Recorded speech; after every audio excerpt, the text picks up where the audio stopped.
Well, what we got here is kind of close to the final product. I'd say about 80% there.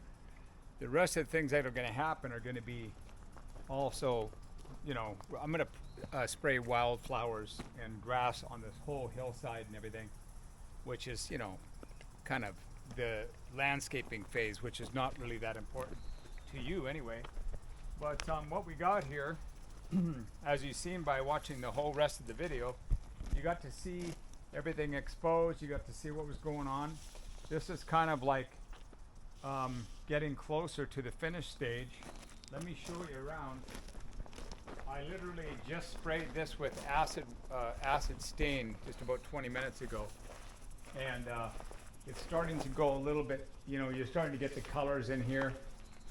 As it dries, it starts to have some brown tones to it, but you've seen the recent pictures of it. It was very gray, like concrete is. And then let's look inside here. This is what, I know you've seen this before, but this is pretty much the first time in the videos that we actually have dirt on here.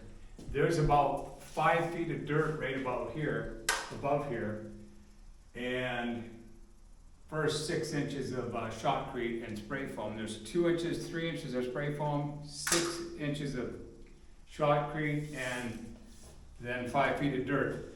And the dirt kind of slopes downwards to the front.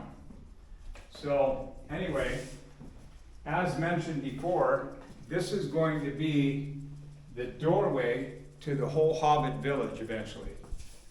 It's going to be the main Hobbit #1 anyway. Okay, now this whole structure is going to serve as the service area where you'll have all the supplies and everything. In the meantime, it's also going to serve as the shop that builds all the parts and pieces for all that other stuff until we get that thing built. And then coming outside, I'll show you. This is the doorway system.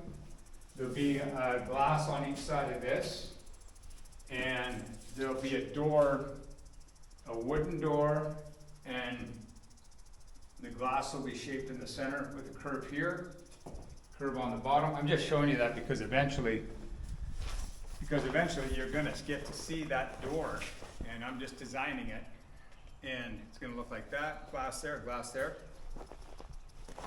and we'll have a lot of shrubs and stuff going on here, but let's go look up. I want to show you how nice the top section turned out for the how I mounted the system up. Originally, when we first covered it in, it was pretty flat, so I decided to sculpt it a bit, so you get some curvy type. I wanted it to look more natural, and so as you can see, if I'm standing right here on this edge, looking from down below, you basically, from this point here, it graduates up about 5 feet up right to here. So that means where I was just standing a minute ago, I was standing right about here. It's about 5 feet higher than that. We're probably going to add a little bit more soil on the front, because from down below, you really only see the eyebrow of that structure, and I want to make it more like it's more in a hillside. And then we had a whole mound of dirt there that was sitting about 12 feet tall, and I was sitting down there one day. I thought, you know what, let's make that another hill, so it looks like in the background it's kind of rolling hills, because then if you look out across the back there, you can kind of imagine that this whole area is going to be completely sloped and rolling hills. Now, this is the back of the structure right here. This is literally where the back of the structure is. This is where I have those pipes. They'll end up getting drilled in here. And I'll have them exhaust vents here and stuff.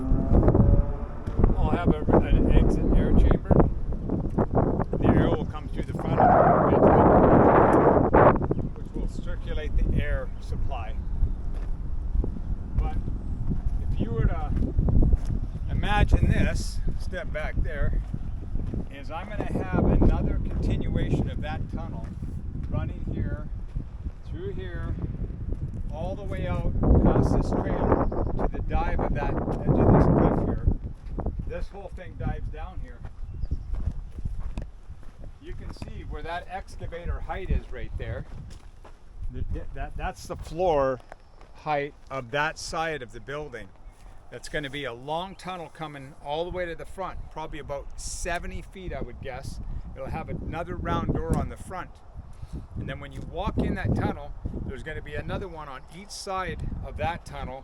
They're going to be about 6 feet apart, and they're going to have round entrances with round tunnels going into each area of the tunnel, of the adjacent tunnel on both sides. So essentially, this is kind of shooting forward to the future, but what's going to happen is you're going to come to the back of the structure, and there's going to be a round circle here walking into the kitchen area. This whole kitchen area is going to be on this side, and then you'll walk into this section on this side. This will be the grand bathroom. This whole thing. The reason why I'm doing anything to do with water is closest to here because I have the slope to tie into the sewer system and go that way to the septic. So therefore I'm not going to put the kitchen or the bathroom at the front of the structure. It's going to be right close here.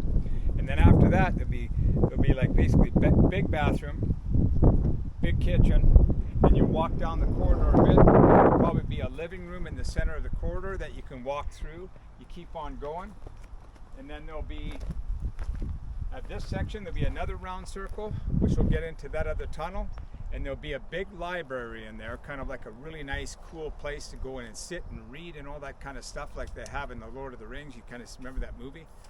And I'll have a fireplace in this side.